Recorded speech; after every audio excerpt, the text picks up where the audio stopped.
Hi viewers, welcome to our channel. ప్రస్తుతం మనతో పాటు సీనియర్ జర్నలిస్ట్ దాము బాల సార్ వారితో మాట్లాడదాం. నమస్కారం సార్. నమస్తే. సార్, చంద్రబాబు గారిని చంపేస్తాం అని బెదిరిస్తున్నారని చెప్పేసి టీడీపీ నేతలు కంప్లైంట్ చేయడం అని చూస్తున్నాం సార్ వైసీపీ నేతల పైన. అసలు ఎవరు చంపేస్తామన్నారు, ఎందుకు అని అన్నారు, అసలు ఏం జరిగింది సార్? దీనిపై మీ ఒపీనియన్?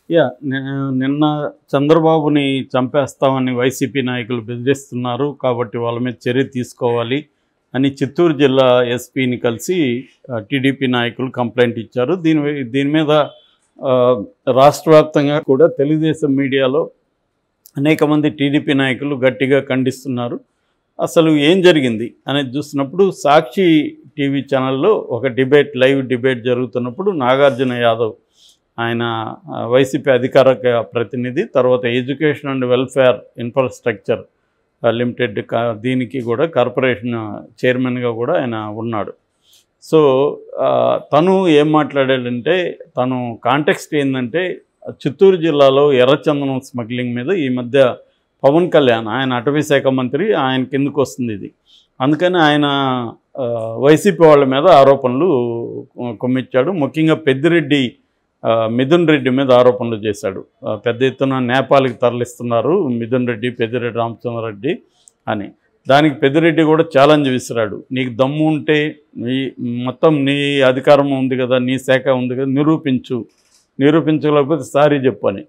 మామూలుగా ఇవన్నీ ఎప్పుడూ జరిగేవే, ప్రతి ప్రభుత్వము ప్రతిపక్షాన్ని విమర్శిస్తూ ఉంటారు, నిరూపించేది అనేది ఎవడు చేయడు.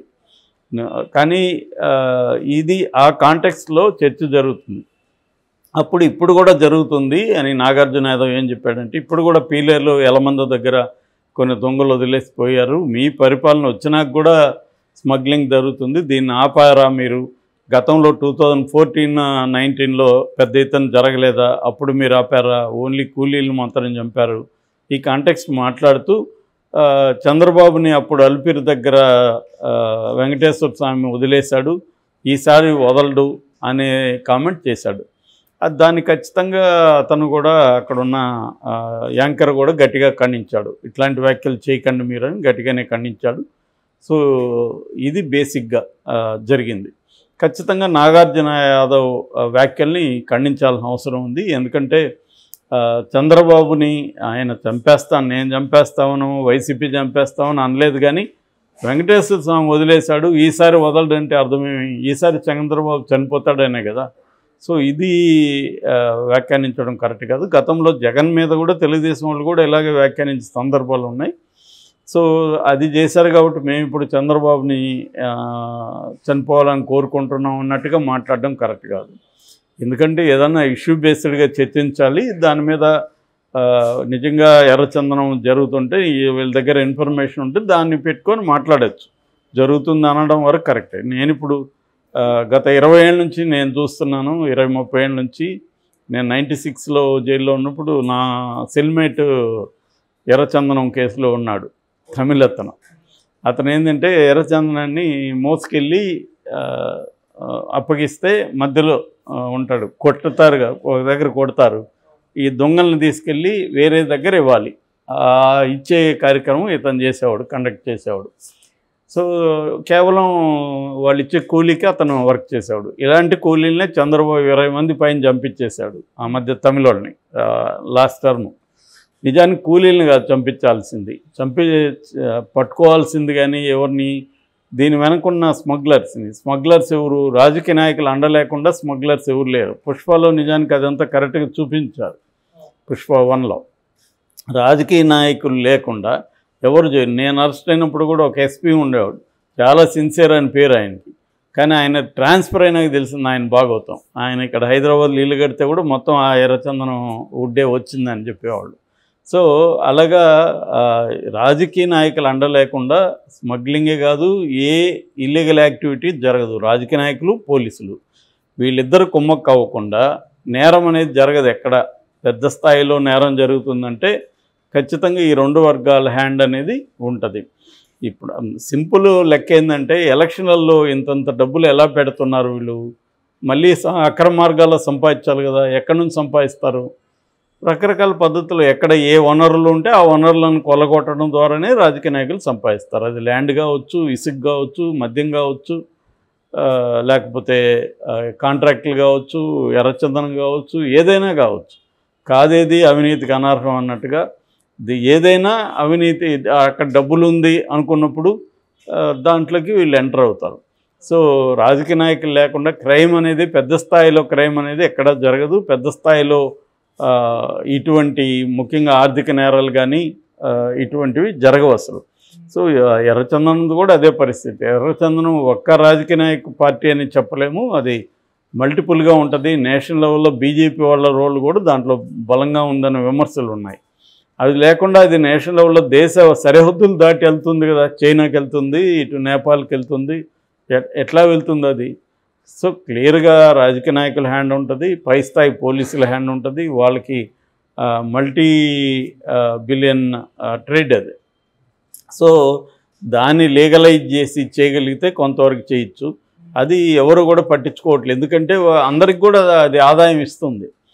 కాబట్టి ఎవరినో కింది స్థాయి వాళ్ళని చంపేయడము, లేకపోతే అరెస్టులు చేయడము, వాళ్ళని బాధ పెట్టడం తప్ప పై స్థాయి వాళ్ళని ఎవరు వీళ్ళు ఇప్పటివరకు ఎవరు పట్టుకోలేదు. తెలుగుదేశం ప్రభుత్వంలో జరుగుతుంది, పవన్ కళ్యాణ్ అటవీ శాఖ మంత్రిగా ఉన్న జరుగుతుంది. పవన్ కళ్యాణ్ కూడా ఆ లాబీని ఏం కదిలించలేడు. ఒకవేళ కదిలించాలని సిన్సియర్గా అనుకున్నా కూడా ఆ లాబీని కదిలించాడు. ఆ మధ్య కూడా ఇక్కడ ఎవరో చెప్తున్నారు, బీఆర్ఎస్ నాయకుడు మెడికల్ మాఫియా అని, కేసీఆర్ కూడా ఏం చేయలేడని వాళ్ళ నాయకుడే చెప్తున్నాడు ఒక ఆయన. అది బాగా వైరల్ అయింది. అట్లాగే ఇవన్నీ ఏంటంటే ఆర్గనైజ్డ్ మాఫియాస్ ఉంటారు. ఆర్గనైజ్డ్ మాఫియాల్ని ఏ ఒక్క రాజకీయ నాయకుడు ఒక పార్టీనో ఏం చేయలేరు. ఇది దాని వేర్లు దేశవ్యాప్తంగా విస్తరించి ఉంటాయి, సెంట్రల్ లెవెల్లో ఉంటుంది. సో అంత ఈజీ కాదు ఆర్గనైజ్డ్ మాఫియాల్ని చేయడం. కింది స్థాయిలో ఎవరినో చంపేయడం, ఎన్కౌంటర్లు చేసేయడం, యోగి చేసినట్టు వాటిని చూసి మనం ఏదో వీళ్ళు హీరోలు అనుకుంటుంటాం. కానీ పై స్థాయిలో వీళ్ళెవరు వాళ్ళ హెయిర్ కూడా టచ్ చేయలేరు. కాబట్టి ఎర్రచందనం అనేది జరుగుతుంటుంది. అయితే ఈ కాంటెక్స్లో నాగార్జున యాదవ్ మాట్లాడి అవన్నీ మాట్లాడచ్చు. మా ప్రభుత్వంలో జరగలేదని అతను చెప్పుకున్నాడు, ఈ ప్రభుత్వంలో జరుగుతుందని చెప్పుకున్నాడు, ఇవన్నీ ఓకే. ఒక రాజకీయ నాయకుడిగా ఎవరైనా అదే మాట్లాడదు. కానీ చంద్రబాబుని అలిపిరిలో వెంకటేశ్వర స్వామి వదిలేశాడు, ఇప్పుడు వదలడు అంటే నిజానికి చంద్రబాబు మీద అటాక్ చేసింది అప్పుడు ఎవరు? నక్సలైట్లు. అప్పట్లో సిపిఐఎంఎల్, పీపుల్స్ వార్ ఆ పార్టీ పేరు. సో వాళ్ళు అటాక్ చేశారు. వాళ్ళ అక్కడ కెమెరా ఫ్లాష్ అంటారు దాన్ని. అది కెమెరా ఫ్లాష్ ద్వారా క్లేమోర్ మైన్స్ని యాక్టివేట్ చేయడంలో ఫెయిల్ అయింది. సో అది అనుకోకుండా జరిగింది కాబట్టి వెంకటేశ్వర స్వామి కాపాడాడనేది అక్కడ అనుకుంటారు. జరుగుంటే దాన్ని వెంకటేశ్వర స్వామి కూడా కాపాడలేకపోయాడని చెప్పచ్చు. ఏదేమైనా వాళ్ళ ఫెయిల్యూర్ వల్ల సేవ్ అయ్యాడు చంద్రబాబు. దానివల్ల ఆయన త్వరగా కూడా సింపతిని క్యాష్ చేసుకుందామని 6 నెలలకు ముందు ఎలక్షన్లకు కూడా వెళ్ళాడు, కానీ అది వర్కౌట్ అవ్వలేదు. రాజశేఖర రెడ్డి గెలిచాడు ఆ టైంలో. సో నిజానికి పీపుల్స్ వార్ చేసింది కూడా రాంగ్ అది. ఎందుకంటే ఒక ముఖ్యమంత్రుల్ని చంపడం అనేది రాంగ్ స్టెప్. దానివల్ల పీపుల్స్ వారికి కూడా పెద్ద దెబ్బ తగిలింది. అంటే ఉద్యమాలకు ఎప్పుడు రెవెంజ్ ఉండకూడదు అనేది చెప్తారు, కానీ ఒక్కోసారి వాళ్ళు ఫాలో అవ్వరు. ఎల్టీటీ కూడా రాజీవ్ గాంధీని చంపడం వల్ల కంప్లీట్ మటాష్ అయిపోయింది. అది పెద్ద తప్పు, ఎల్టీటీ చేసిన పెద్ద తప్పు. ఎందుకంటే ఇంత పెద్ద దేశ ప్రధానిని చంపితే దేశం ఎందుకు గమ్మని ఉంటుంది? తొక్కేస్తారు కదా. అది ఉండేది శ్రీలంకే చిన్నది, అందులో జాఫ్నా మరీ చిన్నది. ఆ జాఫ్నాలో వీళ్ళ సైన్యం ఎంత. సో ఇవేవి లేకుండా ఒక రివెంజ్ మోడ్లోకి వెళ్ళారు. సో ఆ రివెంజ్ మోడ్లోకి ఉద్యమాలు వెళ్ళకూడదు, అది తప్పు అయింది. ఇక్కడ చంద్రబాబుని అటాక్ చేయడం కూడా రాంగే. చంద్రబాబు ఎంత నష్టం ఉద్యమానికి చేస్తున్నా ఆ స్థాయిలో వెళ్ళకూడదు, కానీ అది వెళ్ళారు, జరిగింది. దాన్ని నాగార్జున చెప్పి మళ్ళీ ఆయన ఇది చేస్తుంటే ఖచ్చితంగా తెలుగుదేశం వాళ్ళ ఆందోళనలో అర్థం ఉంది. వాళ్ళు దాన్ని ఖచ్చితంగా వాళ్ళు ఇంకొంత ట్విస్ట్ అయితే చేసి వీళ్ళే చంపుతారని, వాళ్ళు చంపుతామని అతను కూడా చెప్పలేదు.